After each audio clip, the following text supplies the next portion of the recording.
नमस्कार, मैं हूं विशाल यादव। बंगाल चुनाव शुरू होते ही मतदान केंद्र पर एक युवक की मौत हो गई है। दोस्तों, बहुत बड़ी खबर सामने आ रही है, जहां पर एक तरफ ईवीएम मशीन में गड़बड़ियां नजर आ रही हैं, दूसरी तरफ बंगाल में जबरदस्त तरीके से हिंसा का माहौल है और तीसरी तरफ मौत की खबर आ रही है। यहां तक कि देसी बमों का इस्तेमाल किया जा रहा है, भगदड़ का माहौल है। यहां तक कि केंद्रीय बल यानी जो पुलिस फोर्स लगाई गई है वो भी इस हिंसा को नहीं रोक पा रही है। यानी कि बहुत हंगामे के बीच बंगाल का चुनाव चल रहा है और इसका जिम्मेदार और कोई नहीं बल्कि ये चुनाव आयोग है। चुनाव आयोग अगर यही चुनाव 7-8 चरणों में कराता, कम से कम 5 चरण में तो कराता, तो शायद इतनी बड़ी समस्या ना खड़ी होती। लेकिन चुनाव आयोग ने सवालों से बचने के लिए, बड़ी बेईमानी करने के लिए बंगाल का चुनाव 2 ही चरण में कराने का डिसीजन लिया और जिसकी वजह से आज बंगाल में चारों तरफ हाहाकार मचा है, यहां तक कि लोगों की मौत तक हो गई है। अब देखिए, यहां पर प्रभात खबर की रिपोर्ट है और लिखा भी है, गर्मी से एक वोटर की मौत। देख लीजिए, इतनी गर्मी है, चिलचिलाती गर्मी है, हम सभी लोगों को अच्छी तरीके से मालूम है, ठीक है। और बंगाल में तो और भी ज्यादा गर्मी पड़ती है। गर्मी के चलते एक वोटर की मौत हो गई है, एक चुनाव कर्मी बीमार हो गया है। दूसरी तरफ हुमायूं कबीर के काफिले पर भी जोरदार हमला किया गया है। खबर यह आ रही है कि टीएमसी के कार्यकर्ता बीजेपी नेताओं को दौड़ा दौड़ा कर मार रहे हैं, दौड़ा दौड़ा कर पीट रहे हैं। अभी एक एक अपडेट मैं आप लोगों को इसी वीडियो में दिखाने जा रहा हूं, जहां पर बंगाल का माहौल बिगड़ता हुआ नजर आया है और इसका जिम्मेदार कोई और नहीं बल्कि चुनाव आयोग है। चुनाव आयोग को इतना बड़ा रिस्क नहीं लेना चाहिए था। चुनाव आयोग को 2 चरण में चुनाव नहीं कराने चाहिए थे।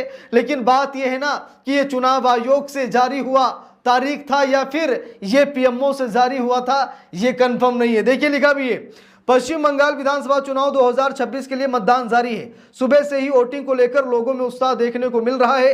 किस जिले में कितनी वोटिंग हुई, कहां ईवीएम खराब हुई, कहां हिंसा की खबर आई, हर अपडेट मैं आप लोगों को इसी वीडियो में दूंगा। देखिए, लिखा है, तृणमूल कार्यकर्ताओं पर सैनिकों की पिटाई का आरोप। तो यह कहा गया कि ममता बनर्जी के कार्यकर्ताओं ने पुलिस कर्मियों को यानी सैनिकों को जबरदस्त तरीके से पीटा है। देखिए, खबर में लिखा भी है, केंद्रीय बल के एक जवान ने तृणमूल कार्यकर्ताओं पर पार्टी कार्यालय में घुसकर मारपीट करने का आरोप लगाया है। इस घटना में 3 लोग घायल हो गए हैं।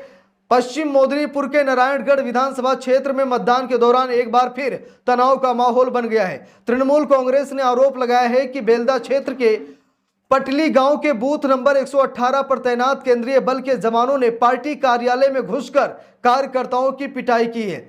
गर्मी में वोट देने पहुंचे मतदाता की मौत भी हो गई है। देखिए, एक तरफ से पिटाई चल रही है, एक तरफ हिंसा की खबर आ रही है, दूसरी तरफ मौत की भी खबर आ रही है। लिखा है, पूर्व मेदिनीपुर जिले के पोटासपुर विधानसभा क्षेत्र में मतदान के दौरान एक दर्दनाक घटना सामने आई है, जहां भीषण गर्मी के बीच वोट देने पहुंचे 58 वर्षीय मतदाता निपेंद्र नाथ दास की मौत हो गई है। जानकारी के अनुसार बामनबाड़ी बूथ संख्या 234 पर लंबी कतार में खड़े रहने के दौरान उन्हें अचानक दिल का दौरा पड़ा।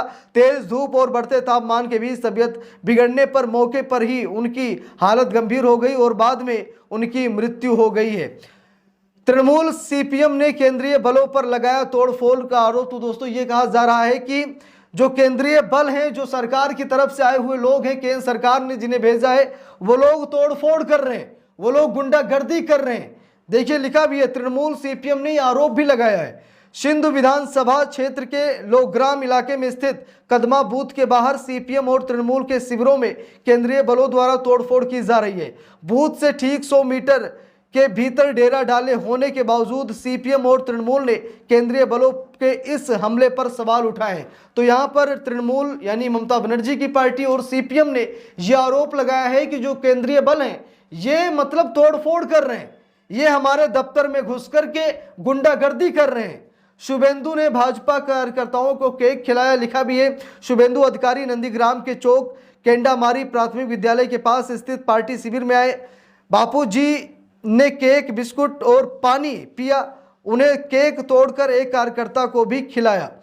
बूथ में मोबाइल लेकर जाने का भी आरोप लगा है। तृणमूल कार्यकर्ता पर बूथ कैंप में मोबाइल फोन लेकर मतदान करने का आरोप। ये घटना तूफानगंज विधानसभा क्षेत्र के महिषचुकी एक ग्राम पंचायत में हुई। इस मामले में चुनाव आयोग में शिकायत दर्ज कराई गई है।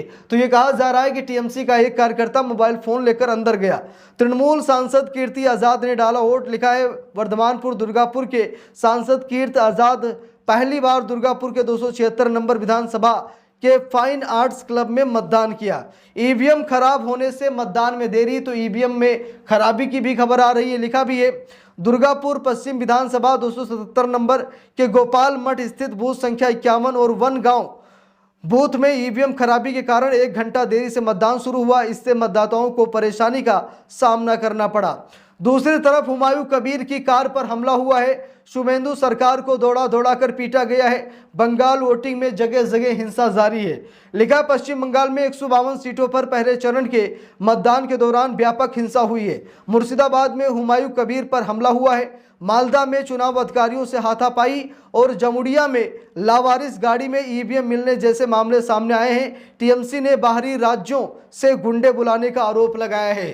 तो ममता बनर्जी ने कहा कि ईवीएम से भरी हुई गाड़ियां भी मिल रही हैं और दूसरे राज्यों से गुंडों को बुलाया गया है। भाजपा दूसरे राज्यों से गुंडे बुलाकर लाई है जो बूथ पर हुड़दंगई कर रहे हैं, जो शिविर, जो टीएमसी के शिविर हैं वहां पर वो लोग हमले कर रहे हैं, गुंडागर्दी कर रहे हैं, यहां तक कि देसी बमों का इस्तेमाल किया जा रहा है। और मौत की खबर तो आप लोगों ने देख ही ली। पश्चिम बंगाल विधानसभा चुनाव के पहले चरण के मतदान ने हिंसक रूप अख्तियार कर लिया है। एक तरफ मतदाता भारी संख्या में पोलिंग बूथों पर पहुंच रहे हैं, वहीं दूसरी तरफ राज्य के विभिन्न हिस्सों में आगजनी, मारपीट और धांधली के गंभीर मामले सामने आ रहे हैं। मुर्शिदाबाद, कूच बिहार, सिलगुड़ी और मालदा में जमकर बवाल हो रहा है। मुर्शिदाबाद में उपद्रवियों ने हुमायूं कबीर की कार पर लाठी और ईंटों से हमला भी कर दिया है। मुर्शिदाबाद के नौदा में उस समय हड़कंप मच गया जब एजेयूपी प्रमुख और रेजी नगर से उम्मीदवार हुमायूं कबीर के काफिले पर उपद्रवियों ने ईंटों और लाठियों से हमला कर दिया। इस दौरान टीएमसी और एजेयूपी कार्यकर्ताओं के बीच खूनी झड़प हुई। कबीर की पुलिस अधिकारियों के साथ तीखी नोकझोंक भी हुई। उन्होंने इस हमले की उच्च स्तरीय जांच की मांग की है। तो यहाँ पर आप सभी लोग देख सकते हैं कि बंगाल में भारी विरोध, भयंकर हिंसा के बीच में ये चुनाव हो रहा है। अब सबसे बड़ा सवाल ये है कि क्या इस चुनावी परिणाम को माना जाएगा, क्योंकि भाई कहीं ईवीएम खराब हो रही, कहीं ईवीएम भरी गाड़ियां मिल रही हैं, ठीक है, कहीं देसी बम फेंके जा रहे, कहीं वोटर की मौत हो रही है। भाई ये समझ में नहीं आ रहा कि ये हो क्या रहा है, ये चुनाव हो रहा है या फिर ये बवाल हो रहा है। और अगर बवाल हो रहा है तो इसका जिम्मेदार और कोई नहीं बल्कि चुनाव आयोग है और दूसरे नंबर पर हमारे मोदी जी हैं, क्योंकि केंद्रीय बलों पर भी ये आरोप लग रहे हैं कि वो लोग मामले को उकसा रहे हैं। तो इस पूरे मामले पर आप लोगों की क्या राय है कमेंट करके जरूर बताइएगा। वीडियो को लाइक शेयर, अगर चैनल पर नए हैं सब्सक्राइब करके सपोर्ट कीजिएगा। मिलते हैं दूसरी वीडियो में, तब तक के लिए बहुत बहुत धन्यवाद।